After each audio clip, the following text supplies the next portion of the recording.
monsters can and should be part of the story. It's one thing to have an owlbear who attacks the party on the road, and it's another thing to create a mind flayer who's super intelligent and just say that their sole purpose is X and they will do anything to get that, and there's nothing you can do to change their mind. Come on, it's an intelligent being.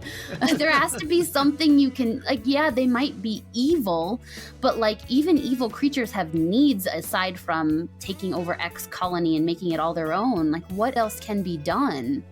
And I feel like that's something I'm really trying to bring into my games and my work, especially with the kids, is that they have a story to tell too, and together you're going to tell a bigger story. Hello and welcome to Making a Monster, the bite-sized podcast where usually game designers show us their favorite monster and we discover how it works, why it works, and what it means. But today I'm bringing back the bonus episode format to introduce you to someone using Dungeons & Dragons to interact with kids and make a difference in their lives directly. There's a hole in Making a Monster. Up until now, it's just been pure entertainment or kind of a curiosity where I'm going to bring you a story you may not have heard and tell you more about it than you probably thought there was to know. I guess you could say I've hit my third level and taken my paladin oath of folklore. Mm-hmm. What I'm hoping to do is to inject another piece into this conversation where instead of just being a story that reflects an understanding of the world that was before and is no longer, this episode I'm hoping will show people that monsters are still useful in coming to understand the world, especially the one that we live in today. Yeah. That's Jamie Flecknoe, also known as Rosie Games on Twitter and Twitch. I heard her give a TEDx talk on how she's using Dungeons & Dragons to develop social skills. And I'd like you to meet her and hear more about what she's doing at an organization she founded called Roleplay Lead. Roleplay Lead is right now, we're based just a little bit south of Denver in Colorado. And I work with teens and preteens, usually 11-ish to 17-ish. And we basically explore social skill development and anxiety management through the game, primarily the game Dungeons & Dragons. How did you find out that this was a viable path to doing those things?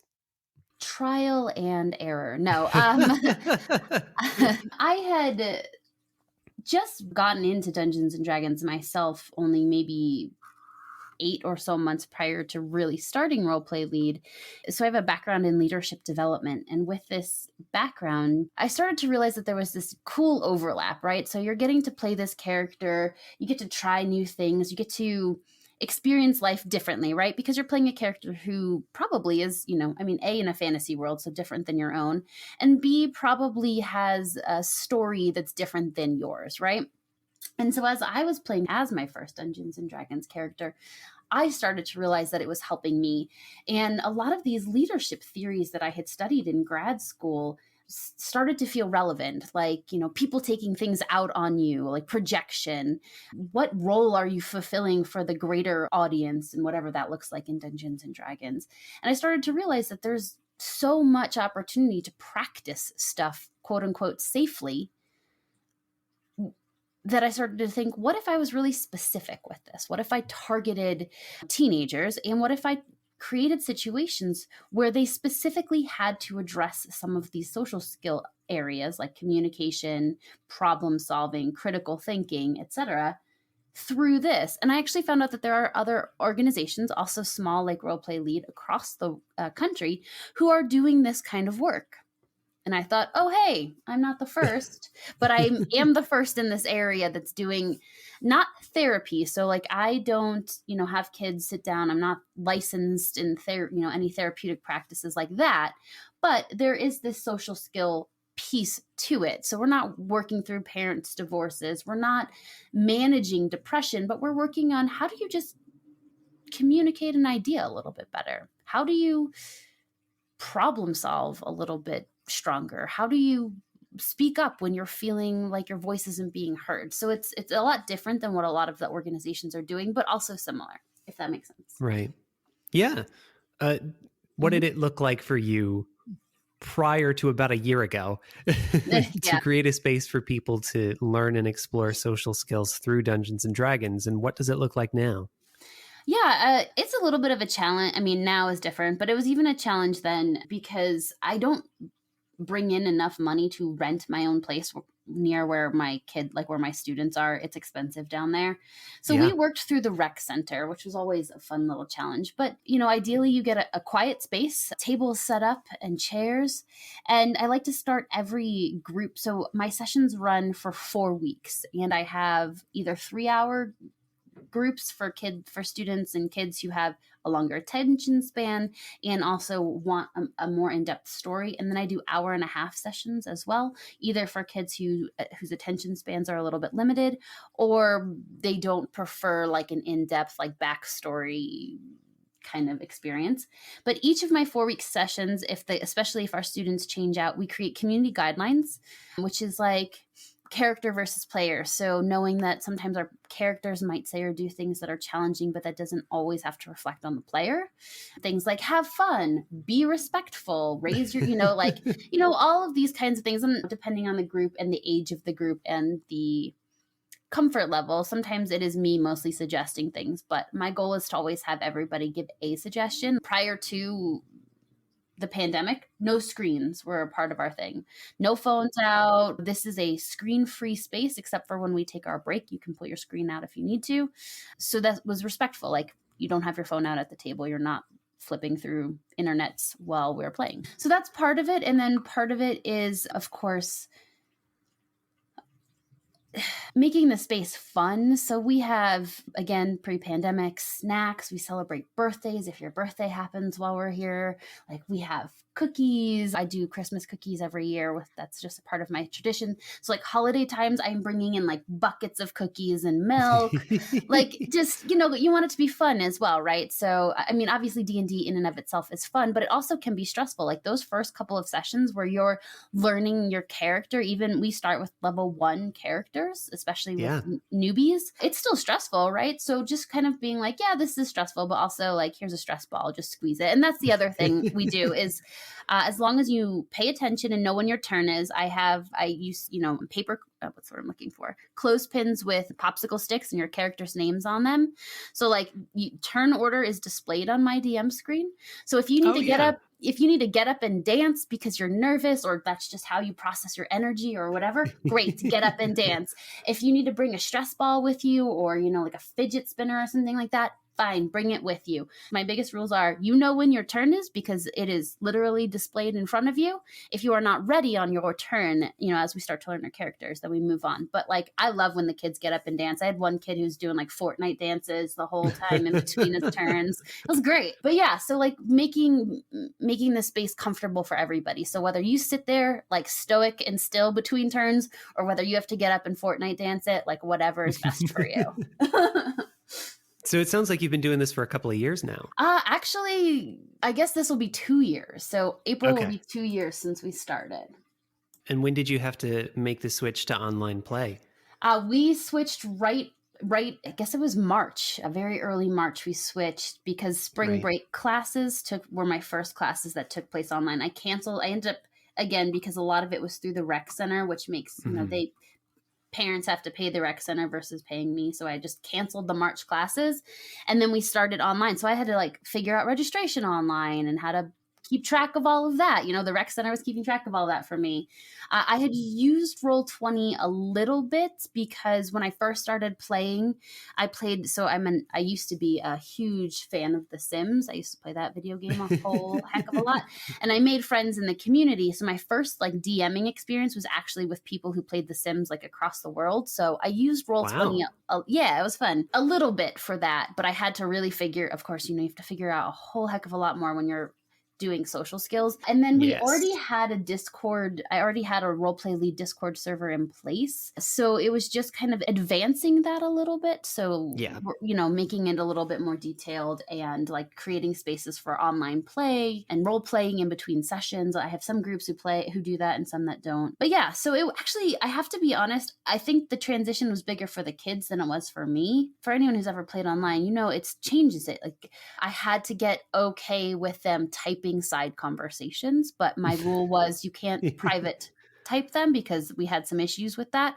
Any Yeah. side conversations had to be either in like the Zoom chat or the Discord chat that I could see, because people were like, oh, well, in this side conversation, so and so did this. And I'm like, well, I can't see it. So I don't know what you want me to do. Like, you have to, part of me monitoring. I mean, I did stuff, but like part of it was like, if you want me to monitor it and make sure that I know what's going on, the rule is it has to be in public chat for everyone.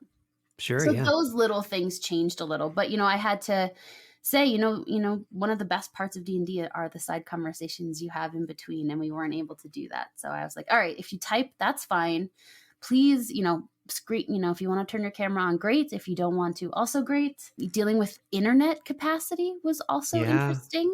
Kids whose computer just crash in the middle of it, because I pay for high internet because my partner and I are huge gamers. So we want to be able to game and like stream stuff, but I understand that not everyone has those needs.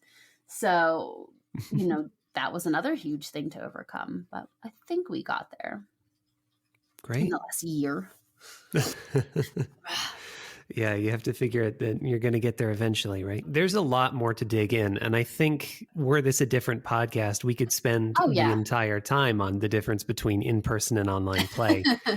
And honestly, I would like to, but I do want to ask though, just because I want to understand like the literature and the space that we're working in, are there particular principles of leadership development or particular authors whose work you tend to use in role play lead? Yes and no. One of the most in my time in grad school, we studied a lot of different ones, but the most influential were authors called Heifetz and Linsky. And they offered a lot of information that felt modern. It didn't feel like it was old or outdated. And their biggest focus was on scapegoating, learning to get, they called it like the balcony versus the dance floor. So like oftentimes we get stuck on the dance floor, right? Something happens and all you can see are the things just around you. And the Oh, right. goal Yeah. is to get yourself to the balcony so that you can see the big picture and like more fully what's going on around you. And so a lot of that stuff kind of guides how I work with the kids, is getting them to that point as well. But for the most part, a lot of what I do is very much just based on my own struggles and how I learned social skills or how I didn't learn them. And, in a lot of leadership developments, I mean, there are a ton of theories. One of the big ones is like love and power and will. And I was very fortunate. I feel like I've talked about my professors a lot lately in different venues and things, but I was very fortunate to be with some really great professors who were very focused on the love side of things and just coming at everything with as much love as you can. And that is how I approach a lot of this, is from a space of just love. What can I do to hold these students while they're learning? What can I do to let them fall and pick themselves back up? And when have they fallen and they need help getting picked back up? And that is how I build a lot of my like scenarios for the campaigns that we run, and how I build a lot of the interactions is, do they need to be picked up right now, or are they okay? And can I continue to help teach them from this spot? If that makes sense. It does, yeah. How did you get the opportunity to give a TEDx talk, and what has it been like since you did? I don't know. No, I am part of a Facebook group that, I know Facebook is for people who are old. I am part of a Facebook group, and it's like women entrepreneurs of like the Denver area or whatever. Sure, yeah. And so it's a whole bunch of women who started their own businesses and just want to support each other. And through there, someone posted an application for one of our local TED, we have a local TEDx, Cherry Creek. And I thought to myself, it's called Ideas Worth Spreading. So like, what is your idea worth spreading? And I was like, I'm just going to try it. Like, what's the worst that can happen? Rethinking how we teach social skills to teens, and then specifically using role-playing games for it. And so I filled out the application. They thought it was cool.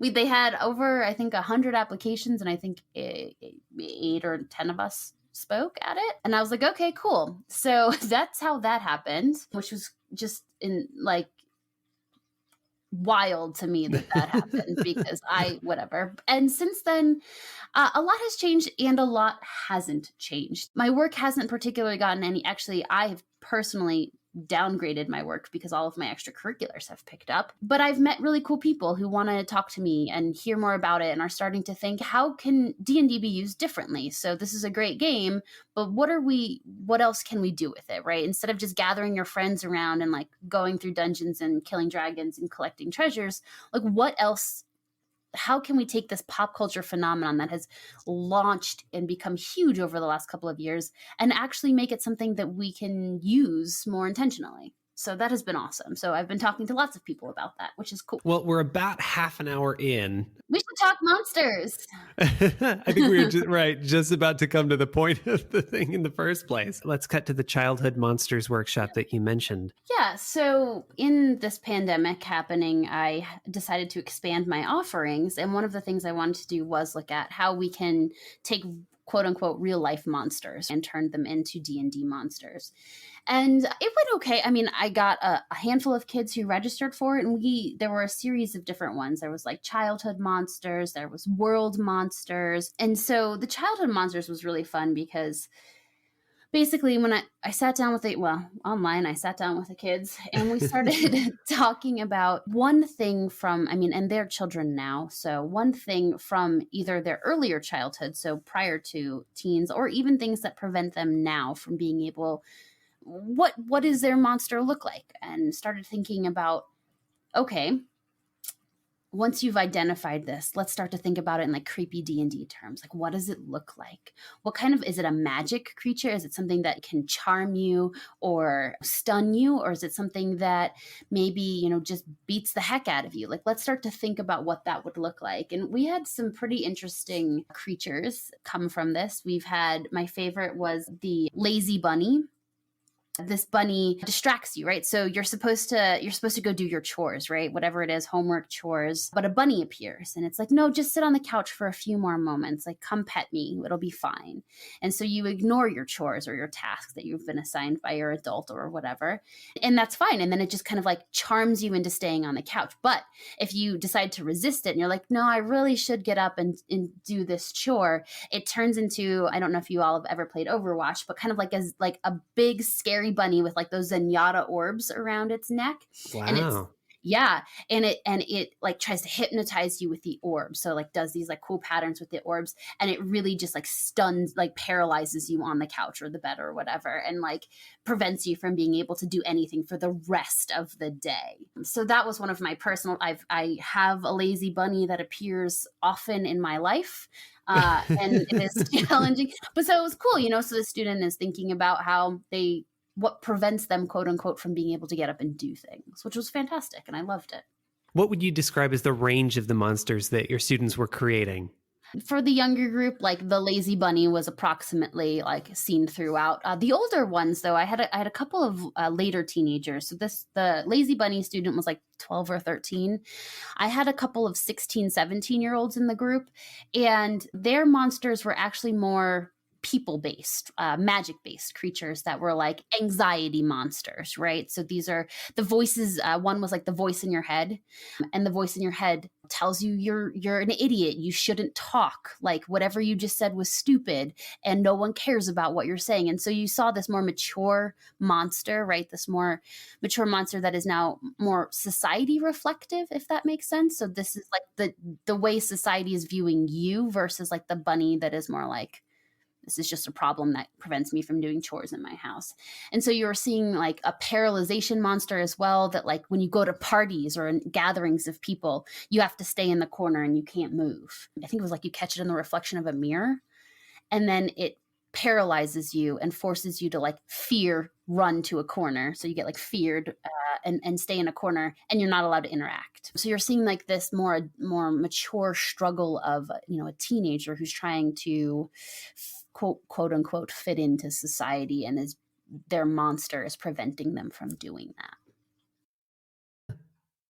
So when you were working with these monsters, how far did you go in the development of them for Dungeons & Dragons? Did you go as far as assigning a challenge rating?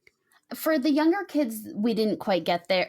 For the younger kids, we sort of did. Like they created a couple of different things. The older kids, they had like armor classes. They had spell slots and what spells they could cast. They did all the stats and things like that. So some of my younger kids love D&D but don't read D&D, if that makes sense. Like they'll play but they Yes. haven't like opened a monster manual to figure out how to make it. Some of the older kids, right, you know how D&D is, there's too much.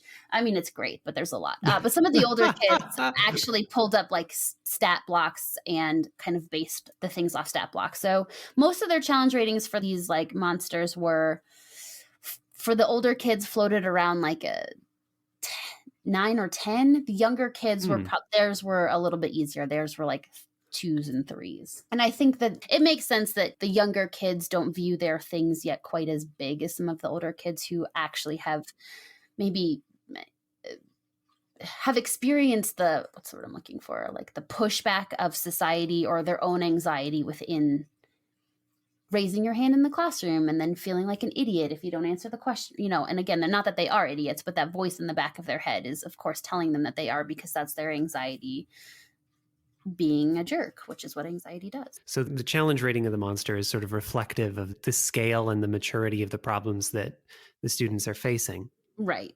Yes. Are there mechanics in Dungeons and Dragons in either the monsters that you saw your students making or the ones that you use in your scenarios that you see as more useful or true to life? I'm going to say yes, but I think I'm going to answer this question differently than you're anticipating. All right. My first campaign that we ran for like a full school year into the summer was definitely a trial campaign. And there were a lot of really cool opportunities within it. And some of the things, some of the monsters and the way that I used them were just to create teamwork within the group. So I amped up monsters' abilities, especially like AoEs and stuff like that. I wanted to make it so that the group had to figure out how to work together.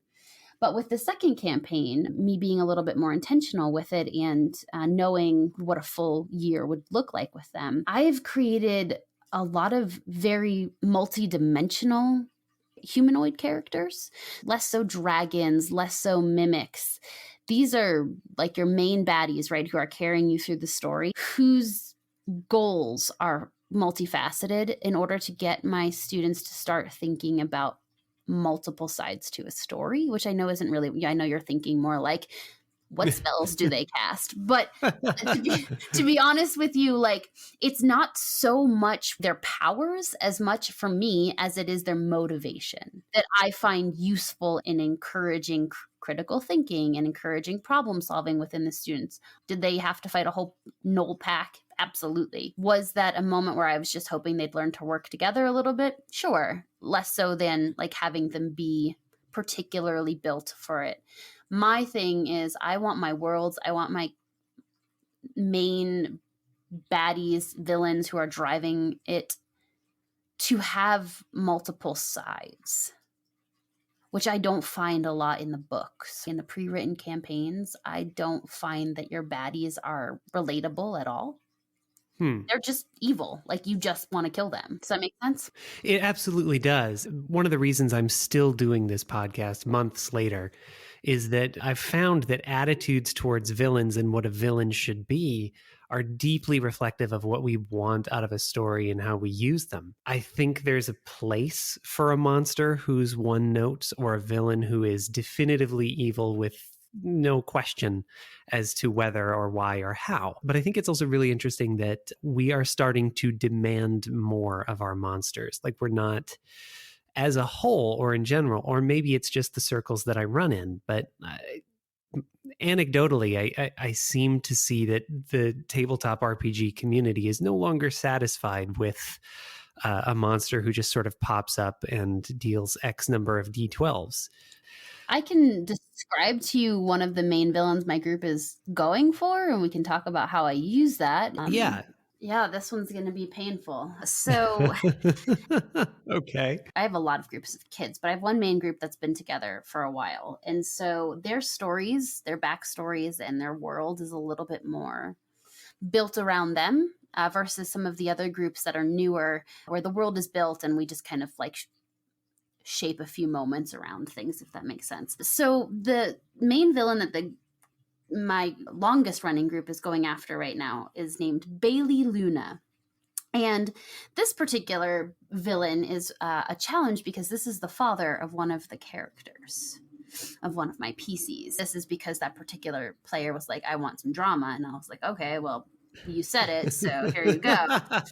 But part of it is also because of the way that we wanted to build this connection. So this particular character is a wood elf, very generic, like wood elf, long braided hair, whatever. But their original goal was to keep their family well off. And by doing such, they made some maybe less than stellar connections, right?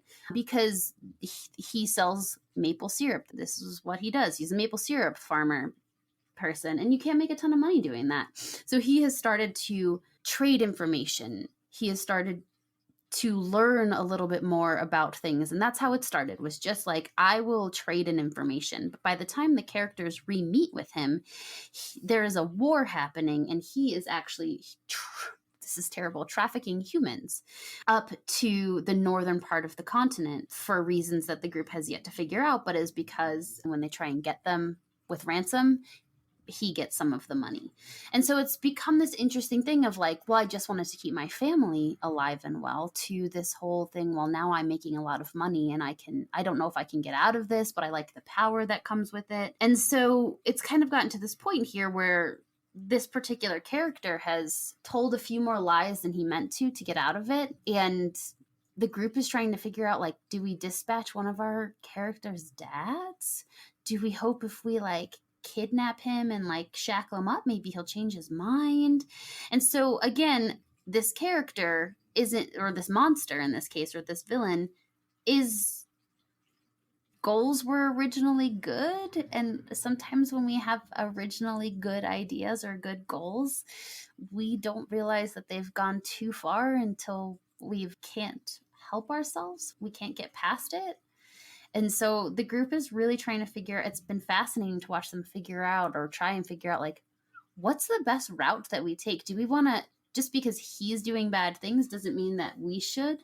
Should we kill him? Is that the option? Or is the option more, we break him out of this and see if he changes? Seeing if people change has been a big theme in this group, and they have shown a lot more mercy than I think most groups would have for the even low-lying villains. And so I'm very, in this case, just interested to see if they sit down and talk to him, or if they just decide outright he's a jerk, we're going to kill him. Because of the fact that I work with social skill development, nothing that I have is set in stone. I need it to be flexible because the kids always surprise me, and I think that happens in any campaign, but they surprise me more than I anticipate. And because I want to be able to shift everything to fit where they're at versus force them to fit what I've written, if that makes sense. Yeah, absolutely. So I never set anything completely in stone. I never decide that, hey, this is exactly how this baddie is going to operate or this experience is going to go, because I always need to gauge where they're at in their development. There's a couple of things that brings up that are going to be worthwhile to explore in the last little bit of time that we have left. Yeah. First of all, it's been my theory that the difference between a player character and a monster is leveling up. Mm-hmm. And I think that comes from the heroic fantasy genre as a whole. And we have this sort of clear divide between the hero who grows and excels and comes back having crossed the threshold with power gained from the unknown. Mm-hmm. And then these sort of static threats that we can encounter and overcome or not. What that means is that you can enshrine those static monsters in a block. And it seems to me that what you're telling me is that approach is less useful to you than a monster in sort of the broad sense of the word, who also grows and changes and has variability in their motivations and abilities. Yeah, absolutely. For one of the first things I remind my students, because, they like to test boundaries, especially students who've never played D&D before, is that the world continues on even when you're not part of it. So when you leave X town to go to Y town, X town still exists, and the things you said and did have ripple effects. And so whether that's save somebody who maybe you wouldn't have normally saved, or maybe you kill somebody on accident or on purpose, I had a group of kids storm into a butcher shop and attack the butcher because some of the cows had gone missing and they assumed it was the butcher who like wanted extra money. And they rolled a natural 20 on pinning him to the wall. And I was like, well, you snap his neck and he's dead. Now his wife and kids are mad, you know? That's a hard move as a DM. Right? But part of the social skill development piece is that you need to figure out how to talk to people. Like we get it. I mean, raise your hand if you've gotten angry at something. Everyone experiences that emotion, but you can't just charge at I mean, you can, but there are consequences. And you rolling a natural 20 on your grapple check or whatever to throw them against the wall. I mean, that's part of the dice. And again, that's an extreme example, but another example is I had one kid who gave like 2 or 3 gold. Their character had grown up on the streets and they saw a kid begging for food and they gave them like 2 gold, right? That's a lot of money to give to a kid. What is that going to do? Well, that could have really positive effects, and down the line that kid might be your ally, right? And so the same with the villains and same with your monsters. They're going to experience things when you're not around. And those experiences could be good, right? Maybe that ally that you created also goes to school with a potential villain and actually changes the potential villain's mind. Or maybe you've killed the butcher and now that kid hates you because you killed its dad and is now going to learn magic specifically to kill you. Right? And Yeah. and so that I have a lot of, this is what I do. So my goal is to make the villains, the good people, anyone you interact with has been affected by you and potentially in some way, shape, or form. And if my students all decide to violently kill something, that's one option. But if they also decide to diplomatically approach a situation and try and make it better, I'm going to reward that by having the villain maybe change a little bit or something like that. The other thing that monsters tend to do in history, culture, folklore is fill the role of the enemy other. And it sounds to me like what you've done is break down that difference entirely. Did you think of it in those terms? Was that intentional? Or was this just something that came out of the work that you were trying to do? It was intentional. I have plenty of monsters in my games that help them just fight and get out their anger, right? Like, they're going to come across some goblins and the goblins are just disposable in that point. But yeah, I was very intentional of saying to myself, particularly in this campaign that I've created, is that not everything that your character knows is correct because they've learned it from a book that was written by somebody who's biased, right? They have a particular goal in mind. And saying that your villains, your bad guys, your good guys, everything is mutable. And so, yeah, my definite goal was to also help them to start thinking more critically. With everything going on in our society, this particular campaign is really focused on racism and how history is told by the victors. And I'm being very intentional of making it so that everything that they know might not be correct about the bad guys, about the baddies, and about the people in their lives. This is my favorite campaign that I have ever run. And it would be. It sounds like you've done what I think people now are trying to do with D&D. In my opinion, monsters can and should be part of the story. They shouldn't necessarily be the driving force of the story all the time, but they should help tell it, right? I mean, it's one thing to have an owlbear who attacks the party on the road, and it's another thing to create a mind flayer who's super intelligent and super controlling and aware of what's going on around them, and just say that their sole purpose is X and they will do anything to get that, and there's nothing you can do to change their mind. Come on, it's an intelligent being. There has to be something you can, yeah, they might be evil, but even evil creatures have needs aside from taking over X colony and making it all their own. What else can be done? And I feel like that's something I'm really trying to bring into my games and my work, especially with the kids, is that they have a story to tell too. And together you're going to tell a bigger story. Why did you choose D&D for the work that you're doing? The very short story is I appreciate the randomness of the dice rolls. And I think that that's really important because it does kind of reflect day-to-day life. You might be prepared to take a test, but then you get into, and I talked about this in my TED Talk, you get into a fight with your parent in the morning, and that adds this level of like unpredictability to your day, right? How you're going to be feeling. And I think the dice rolls reflect that really well. And I like the lore, I like the worlds, and I like the monsters. So I felt like if I could just adapt it a little to fit my needs, I could still keep the basic parts of D&D as part of it, like the infrastructure that is already put in place. Yeah, thanks for that. Of course. I think that's about all we're going to have time for. I would love to know if there's anything the average listener might be able to do to support what you're doing or be a partner in what you're trying to accomplish. Yeah, Roleplay Lead has a website. It's currently roleplaylead.org. We're working on changing our name to Game with Purpose, and I am working to become a 501c3, so a nonprofit. But for now, we're still just your everyday for-profit organization. But we have if you're interested, if you think that social skill development might benefit some teens in your life, your kids, your friends, neighborhood kids, or whatever, Roleplay Lead on Drive-Thru RPG has a social skills module already available. We wrote it.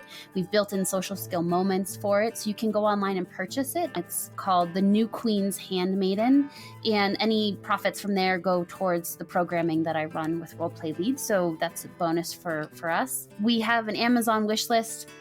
Some of the stuff we're not using right now due to pandemic, but I love magic item cards and spell cards. It's great for the kids because, if they don't have a copy of the player's handbook, or they have it but they don't want to dig through it, they can quickly see what their spells can do, which is also really helpful for learning. And if you're like a creator, or you think anything that you create would help Roleplay Lead out, we'd be more than happy to work together to come up with something. I've had people make me little like health potion tokens and stuff, which have been great. So those are some great places to go. It's all on roleplaylead.org, so you just go there and I'll send you to all the other stuff. I've put a link to Roleplay Lead's website in the show notes, as well as a link to Jamie's TEDx talk where you can go deeper with what she's doing and how it's unique and relevant. Thanks for listening to Making a Monster. If you want to continue learning about how monsters reflect the world around us, please consider supporting the show on Patreon. Your support lets me choose guests who are doing interesting and important work rather than chasing SEO with whatever is trending at the moment. Plus, there's some really cool perks like free music and my personal favorite, stickers! If supporting the show financially isn't an option for you, please consider sharing it with the people who play games with you. Your recommendation lets people know they can trust me with their time and attention, and it's a real gift to me and the creators and organizations I feature. I'll see you on Monday for the finale of Making a Monster Season 2. Here's a sneak peek of that episode.